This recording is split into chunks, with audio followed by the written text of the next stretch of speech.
Today on First Cup, we're going to talk about YouTube rights restrictions, and we're going to unpack some quotes from the boxer.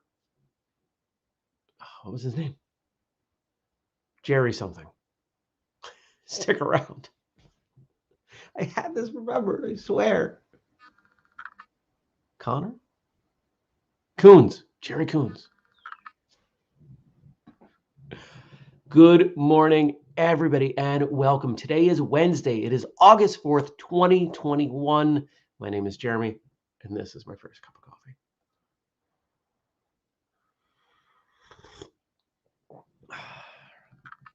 You know, that's warmer than I feel like it should be. I poured that 5 minutes ago. I feel like it should be warm, less hot, cooler. Good morning, Stacy. I have to say, I'm tired. I went to bed at 9:30. I felt like I slept well. One of the here's what I think is going on with my sleep. I'm not waking up in the middle of the night at all because I have, sadly enough, I guess, in retrospect, not being woken up by anything. But I don't know if I'm sleeping as well as I was. I think I'm still stressed and sad, and I think it's impacting my sleep. It's definitely impacting my work. Not the quality of my work, but how much I can do. I'm finding that as I get further into the day, well, it is impacting the quality if I try to work as late as I had been. You know, for the last few weeks, I'd been working until, 4:30, 5:30, even 6. And yesterday, 3 o'clock rolled around and I was like, I'm done. There's nothing left. And so that's what I'm just trying to be honest with myself, what I can handle. I can't handle as much. That's okay. Yesterday was a really interesting day.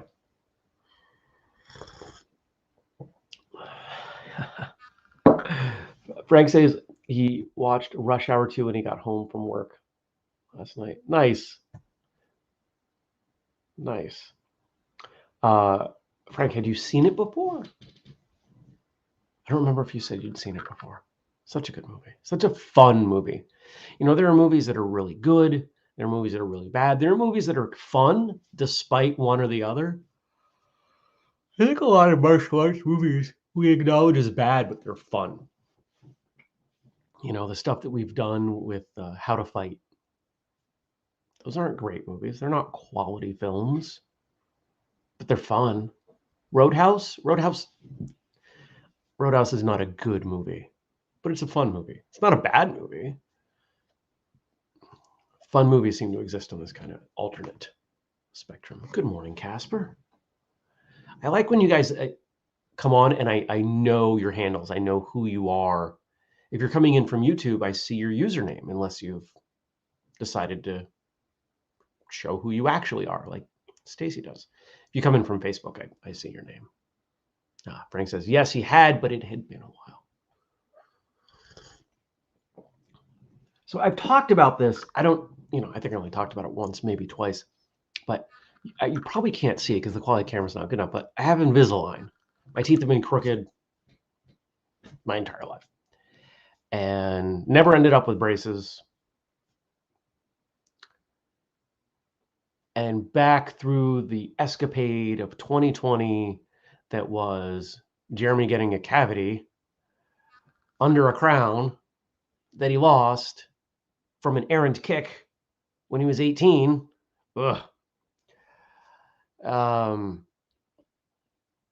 They said, hey, we have concerns about the crowding of your teeth as you age. Let's fix that. And so I ended up at the orthodontist. Good morning, Marcelo. Good morning, Dennis. Thanks, Dennis. The whole premise of this was that, hey, we can start moving them, and then when they get crowded, we're just going to sand off a little bit on each side of these teeth right here, the ones that are really crowded. Can you see that? You see how tight they are? Well, I went in yesterday and the dentist is in there with the world's smallest like metal sandpaper and a Dremel. Probably wasn't officially a Dremel, but it was a Dremel, grinding out spaces in my teeth.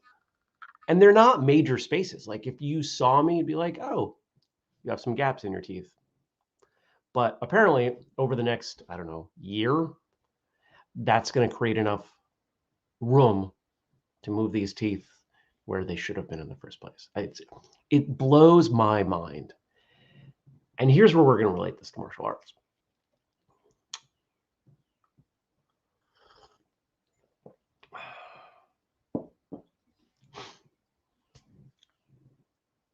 The first week, because I wear these trays once, a new tray each week. First week, I put in a tray. I don't notice a difference at the end of the week. I put in a second tray. Don't notice a difference. Third, fourth. I didn't start to notice a difference for 4 months, over 4 months. I think it was 17 or 18 weeks in that I went, oh, these are in a slightly different spot. And now, 22 weeks in, I can see a difference. I can definitely see a difference when I compare the tray that I have now with the first tray. I can see it visually in 3 dimensions. I can see it if I look at my teeth in the mirror because I know what they looked like. Now, how is that not martial arts? When you show up when you're new, when you go to your first class, everything is new, everything is weird and different, and it is really easy to see your progress. You learn how to throw a side kick and you fall down, and then by the end of the class, you don't fall down. Pretty straightforward. But what about when you've been training a while? What about when you're a black belt? What about when you've been training religiously for years? It's often hard to see progress from one class to the next. But sometimes weeks, months, years later, you're doing something, you're like, oh, I'm doing this better than I used to. My hips didn't used to like this. I didn't used to hit the heavy bag with this much power. I could never tag that person sparring with this technique. And you start to see the results of your hard work. And to me, there's nothing more inspiring than that. Of course, we want everything to come fast and easy to us. But the longer you have to put in the work on something, I think the more satisfying seeing that progress is. Daniel says, throwing a side kick and falling down. Were you watching me practice or training last night? No, my friend, I was not watching you. Although you guys have a lot of cameras over there. Maybe I got into some of them. Oh, okay, coffee has cooled down a little bit more, and it is delicious. So I was up at the co-working space after they did things to my teeth. I had lunch with a friend. I'm starting to make some friends up there. Somebody who said, hey, let's have lunch. I hadn't seen him in over a week. So we had lunch and we had a nice chat. He's an author. We've talked about writing a book together on how to write fight scenes. He and his wife write books. It is their full-time job. They provide for their family of 4 in Burlington writing books on Amazon. I think it's super cool. They have such a great following. And some of the things that I've learned about books and Amazon and publishing, I've learned from them. So that's been kind of cool. But I did a bunch of work up there. It was beautiful, beautiful weather. Drank way too much coffee, as usual. And when I came home, I worked in the yard. I worked on the trees, picked a whole bunch of blueberries. There's so many blueberries. Have you ever had here? This will probably drive some of you nuts. The blueberry bush in the back, it's one bush. It is so productive, it is boring to pick. It's not like, oh, here's a quart of blueberries. It's like, oh my God, here's another gallon of blueberries. I'm so tired of picking blueberries. But I don't have very long to do it, and I know I've got to put them up if I want them for the rest of the year. So I'll probably try making another batch of blueberry butter. The ones that I grabbed, I'll probably freeze. So much food. All right. Let's talk about what you all wrote in. Remember, if you have something that you want me to comment on, easiest way, the way that is easiest for me, because this is how we built this show, is you leave a comment on yesterday's episode on YouTube. Now, I'm trying to get better at remembering to check yesterday's episode on Facebook. I did it today. I didn't see anybody leave any comments after we closed the show. And then the third way, because there is an audio version of the show, you're welcome to listen to this as a podcast. Heck, if you like the show, if you're coming in now and you want to go back, all those episodes are available in podcast form. So you can check that out. You could email me, jeremy@whistlekick.com. And as I go through here, I made a new banner. Here, let's hide this one. I don't need to do this. Okay. All right. So the first thing, Stacy wrote in, and she found something kind of neat. That's Instagram, Jeremy. Like all the media apps I use are red. Daniel asked, how many First Cup episodes are there?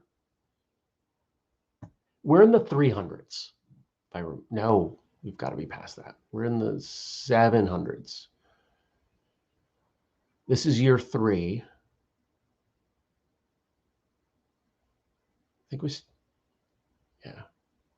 think we're in year 3. 700, something like that. If you look on YouTube, you can look at all the live shows on the channel.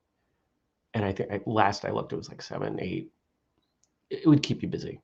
They're all roughly 20 to 30 minutes. So this is from Stacy. So I just downloaded a phone app through Apple with ITF, International Taekwondo Federation, forms and definitions, etc. It appears to use links to different practitioners performing patterns, including one of Whistlekick friend, past guest, multi-time instructor at Free Training Day, and my friend, Simon Scher. I'm betting he doesn't know. Should I check with Simon and report to Apple if permission was not granted? So I would definitely check in with Simon. And this is where I am not an attorney. I am not an expert in copyright law, but I've got a basic understanding because I kind of have to with what we do. So here's what could be going on. When we upload content to YouTube, we have there's a designation that we can make on the rights, on the usage for that. Nobody can use it, or a Creative Commons license. And that Creative Commons license basically says you can use this if you want, but you've got to, if I remember correctly, Creative Commons says there has to be some attribution. You have to say who it's from. Now, if they're just linking to that video from the app, if when you click on that link, it opens up YouTube and you see it, or it's an actual embedded YouTube video and you see all the stuff around it today, the title and everything, then that's still just YouTube. And in the early days of the internet, there were some really intense cases because people weren't quite sure, how do we handle linking? If I link to something on your website and I'm getting advertising because people know by coming to my website, there's a bunch of links to good stuff. Do I owe you money? Can you tell me not to link to your website? And ultimately what we found was a link is a reference. You can link to anything you want. You're not responsible for it unless you endorse it. Now we're going through some really similar things that I expect are just going to echo what we found before on social media. We don't have to unpack that too much, but so the short of it is, let Simon know, but I bet he already either knows or doesn't mind.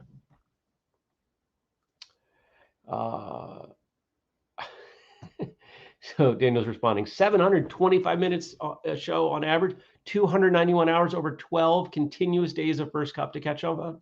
Yes. Yeah, you got some stuff to work on today.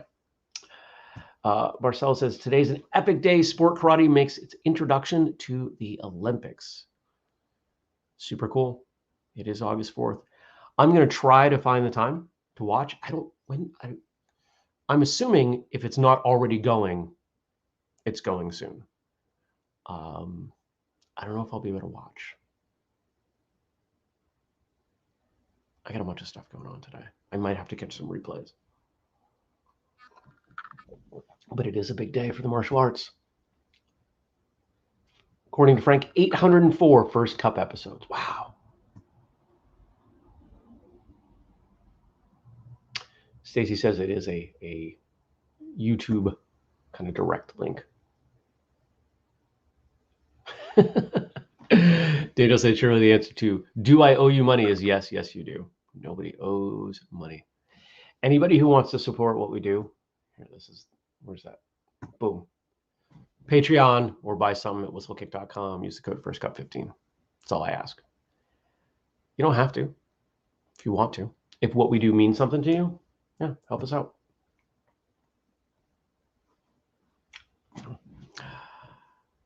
So there's that. Let's dig into these quotes. I love when you guys in the chat leave comments. It makes me feel like I'm actually with someone. Early days of this show, and Daniel, if you go back, if anybody goes back and checks it out, you'll see there were a lot of days nobody joined live. It took a long time to get people to do this. And I would just stare into the camera, just like, and I didn't know what to talk about. I wasn't awake. And it was depressing that nobody was joining me. And now that people join me, it's so much more fun, so much better. And Daniel says, into a Patreon plug, smooth. Hey, always. All right. On this day in 1956, this is courtesy of Frank, American heavyweight boxer Gerry Cooney was born in Manhattan, New York. I've spent most of my life in prison. I was a prisoner of my fear and my low self-esteem. I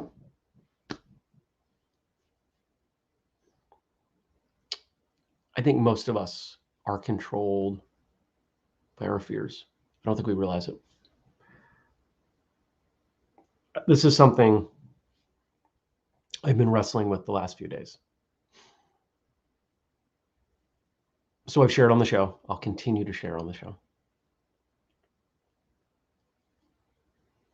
I see two motivating forces in the universe, love and fear. Everything we do is because of love of something or fear of something. Sometimes it's both, but usually one is stronger than the other. For years, a great deal of what I have done was love of the furball, and especially over the last couple of years. A lot of this year, other than the couple weekends ago when I was away one night, the last time I did not spend a night here was roughly a year ago because of her. No, and lockdown, but as she got rough around the edges,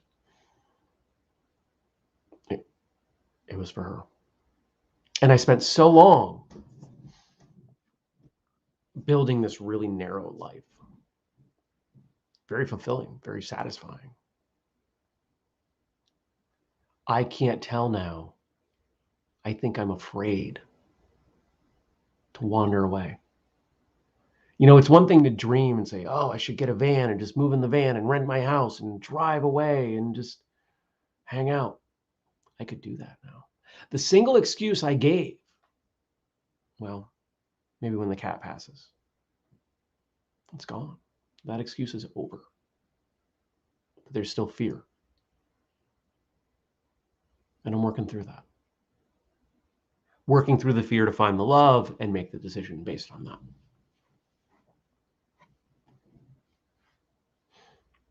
Number 2, you have got to not get hit. You could be the best puncher in the world, but if you're going to keep constantly taking punches, you're going to lose your heart. Once you learn how to miss the punches and then you start to punch them, you become an all-around fighter. It's about as simple a breakdown of fighting or boxing as you could get. Don't get hit, hit the other person. Simple, not easy. Probably the simplest description of combat ever. But it suggests possibly that it's easy. And of course it's not. When someone tries to punch you or kick you or throw you, they're trying to do it. And you got to stop them. Sometimes by any means necessary.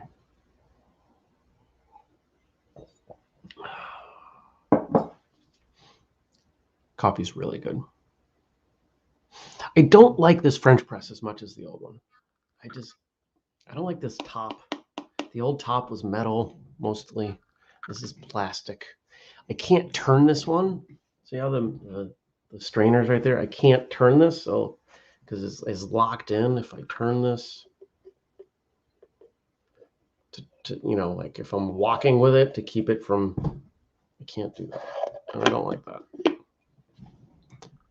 So, Dennis has a great comment here. Joe, of course, Dennis is referring to Joe Louis, whom he trained under for quite a long time.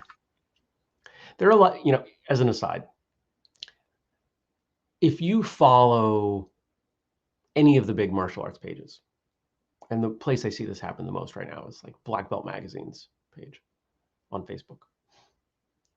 If somebody references Chuck Norris or Bill Wallace or Joe Louis, somebody will make a comment like, I took a seminar with this person one time.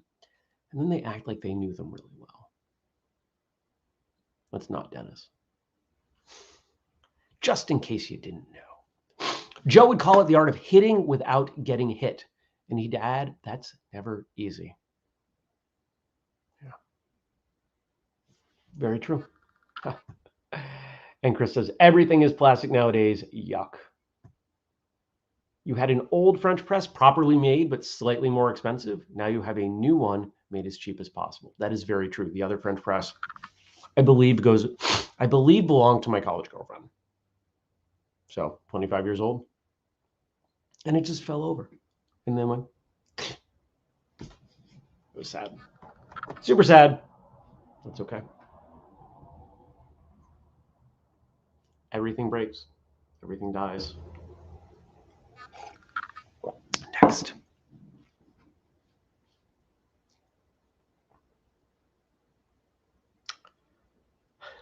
This is the sound of this quote is just funny. I skimmed through these beforehand. I was a left hooker and I loved hooking. Also really like to jab and mix it up right away. I have nothing to add to that. It's just funny. It's just funny to say. I think we're going to get through the next two. Yeah, these are good. There's a good one here to end on as well. I retired when I was 30 with all my marbles and a few bucks. But a lot of guys leave boxing penniless with no skills. Men in their 30s and early 40s, old for boxing, young in life, but also old in the job market if you're just getting started with no education. These guys need someone in their corner. And I'm afraid that we're going to see the same thing come out of MMA. There are a lot of people who don't realize that a lot of the people who stepped in and are successful now have been putting in years. They were putting in years before they even thought about it. They were 5 years into karate or taekwondo or judo or BJJ or whatever before they said, maybe I'll try getting into MMA. And then they spend the next 5 or 10 years getting ready for that. People look at it and they think, 3 or 4 years, I'll be fine. There are always going to be exceptions. But we're past the point where the average person can step in. Think about like a professional sport, because it is. What's the chance someone is just going to wake up one day at 17 and start playing basketball and make it to the NBA? Doesn't happen. How about baseball? How about pretty much any pro sport? There's a long track to get there.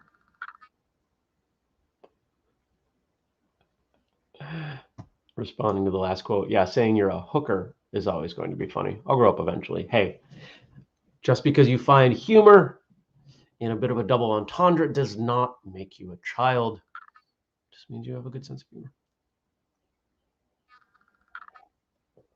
I don't want to host the kind of a show where we can't laugh at the use of the word hooker. Now, the other half of this quote, really the last sentence, is the most important one. These guys need someone in their corner. It is such a balance between being all in on something and having a backup on something, because you really can't do both.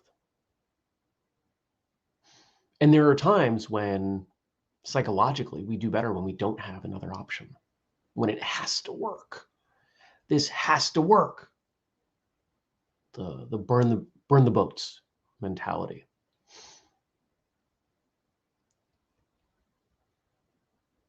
The greatest mistake I made with whistlekick was being all in, not doing any consulting work on the side, not having another stream of income.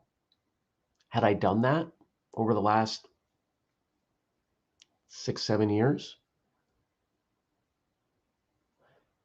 even if I was able to make $25,000 doing some consulting, take 25 grand times 6. That's a lot of money.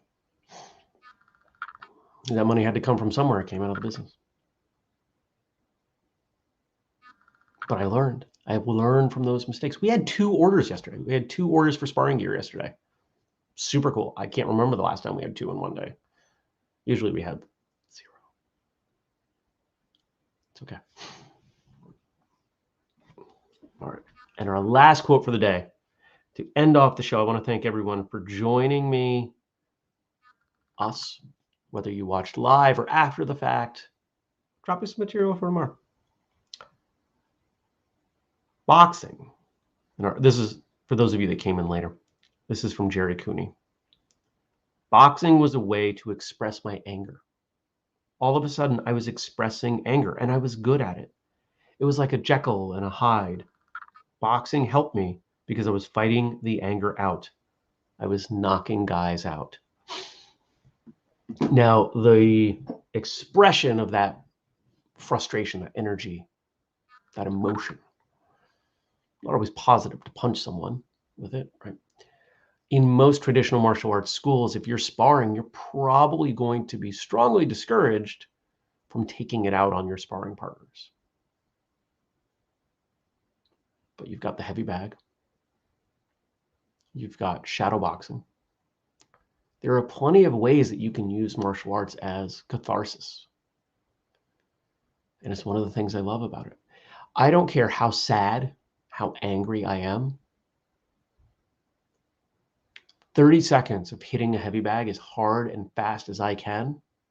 I don't have the energy to be sad and angry anymore. It's one of my favorite ways to get that out. I should probably find a way to get a heavy bag hung up here. We could do that. I know where it could go upstairs. So don't be afraid to tackle your emotions. Don't be afraid to find a way to address them, to express them, ideally in a healthy way. But if you've got to get it out in an unhealthy way, as long as it doesn't hurt somebody else, including yourself, it's probably okay. Stacey says, breaking boards is cheaper than therapy. Absolutely. Breaking boards is great. All right. I will send you on your way. I hope you all have a great day. I hope you train. I hope you treat people well. Hope you think about the things that we talked about. And I hope that you will join me tomorrow. 6:30, like we do every day. 6:30 a.m. Eastern. Take care, everyone. Peace.